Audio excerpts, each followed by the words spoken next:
नमस्ते बच्चों, सान एकेडमी पलेकर ने क्लास 5 हिंदी में आपका स्वागत है। बच्चों, वैसे तो हमने पहले वाले वीडियो में सर्वनाम और उसकी परिभाषा और उसका पहला भेद पुरुषवाचक सर्वनाम और उसके भेदों के बारे में जानकारी ली थी। अभी इस वाले वीडियो में हम बाकी बचे सर्वनाम के भेदों के बारे में जानकारी लेने जा रहे हैं। पहला तो है पुरुषवाचक सर्वनाम, अभी दूसरा है निश्चयवाचक सर्वनाम। अब इसकी परिभाषा क्या है देखते हैं। जिस सर्वनाम से किसी निश्चित व्यक्ति अथवा वस्तु का बोध हो वे निश्चयवाचक सर्वनाम कहते हैं। अभी उदाहरण क्या क्या है देखिए, वह, यह, वे और यदि और आदि, तो और भी बहुत सारे सर्वनाम हैं। अभी जिस वस्तु के बारे में जब हम लोग कुछ सर्वनाम यूज कर रहे हैं और हमें निश्चित पता है, मतलब हमें श्योर पता ये उसी का है और इसी का है, तब जहाँ पे उस शब्द का हम लोग प्रयोग करते हैं तो उस सर्वनाम शब्द को निश्चयवाचक सर्वनाम कहते हैं। जैसे लड़का देखिए क्या कह रहा है, यह मेरी किताब है, यह मेरी किताब, तो वो श्योर है अपनी किताब के बारे में। तो यह क्या है, यह एक निश्चयवाचक सर्वनाम का उदाहरण है, क्योंकि वो हमें पता चल रहा है कि वो बुक किसका है, उस लड़के का है। अभी यहाँ पे देखिए 3 पक्षी है, तो क्या वहाँ पे वाक्य है, ये पक्षी बहुत सुंदर है। कौन से पक्षी, ये पक्षी जो चित्र में, तो हम लोग निश्चित है क्योंकि जो पक्षी बहुत सुंदर है। तो जब हम लोग निश्चित होते हैं तब उन संज्ञाओं के लिए जिन सर्वनाम शब्दों का प्रयोग करते हैं उन्हें निश्चयवाचक सर्वनाम कहते हैं। अभी तीसरा सर्वनाम का भेद, अनिश्चयवाचक सर्वनाम। जिन सर्वनाम शब्दों से किसी निश्चित व्यक्ति अथवा वस्तु का बोध न हो उन्हें अनिश्चयवाचक सर्वनाम कहते हैं। जब हम लोग निश्चित होते हैं तब निश्चयवाचक सर्वनाम, लेकिन जहाँ पे हमें पता नहीं है, श्योर नहीं है, निश्चित जानकारी नहीं है, तब वहाँ पे हम लोग अनिश्चयवाचक सर्वनामों का प्रयोग करते हैं। अभी उसके उदाहरण कैसे हैं, कोई, कुछ, किसी ने, किसी का और आदि।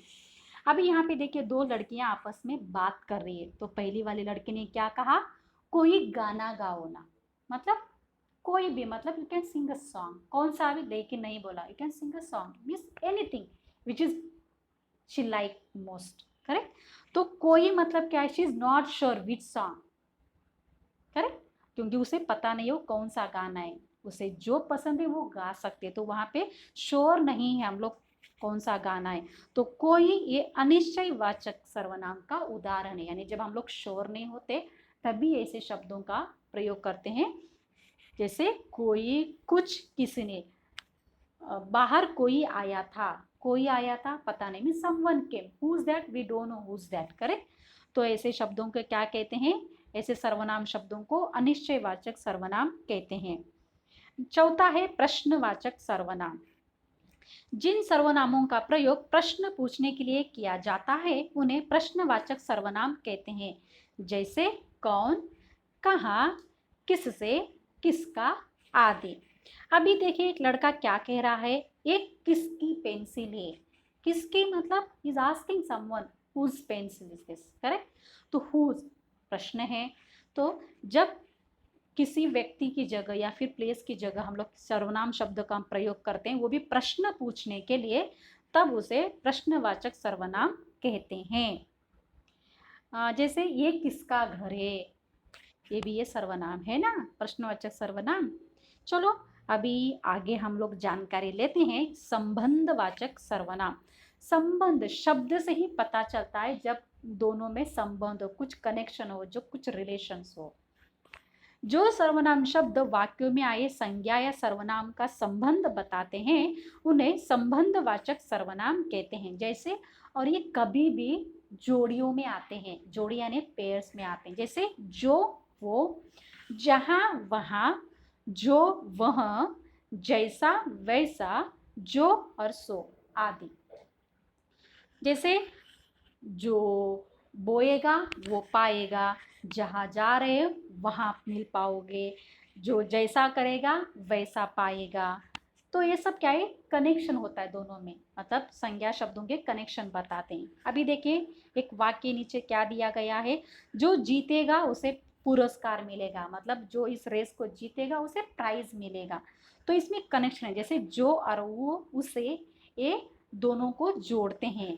ओके, तो ये क्या है, संबंधवाचक सर्वनाम का उदाहरण है। अब हमारा आखिरी सर्वनाम वो है निजवाचक सर्वनाम। निज, निज मतलब क्या है, अपने लिए। जो सर्वनाम स्वयं के लिए प्रयोग किए जाते हैं उन्हें निजवाचक सर्वनाम कहते हैं। यानी जो सर्वनाम हम अपने लिए पर अवसर जो यूज करते हैं उन सर्वनामों को निजवाचक सर्वनाम कहते हैं। जैसे अपनी, अपने, आप, स्वयं और खुद। अभी देखिए लड़की, उसका नाम क्या है, गीता। तो उसने क्या कहा है वहां पे, इस वाक्य देखिए क्या है, गीता स्वयं ही गृह कार्य करती है। स्वयं मतलब वो खुद करती है बिना किसी हेल्प के। She means she is doing homework by herself. तो हरसेल्फ मतलब क्या है, वही करती है। तो स्वयं क्या है, निजवाचक सर्वनाम का उदाहरण है। तो सर्वनाम और उसके भेदों के बारे में कहानी, जो इंफॉर्मेशन है, यहीं पे ख़त्म होती है। आशा करती हूँ ये आपको पाठ समझ में आया होगा और आपने एंजॉय भी किया होगा। चलो बच्चों, ये पाठ यहीं पे ख़त्म होता है। धन्यवाद बच्चों।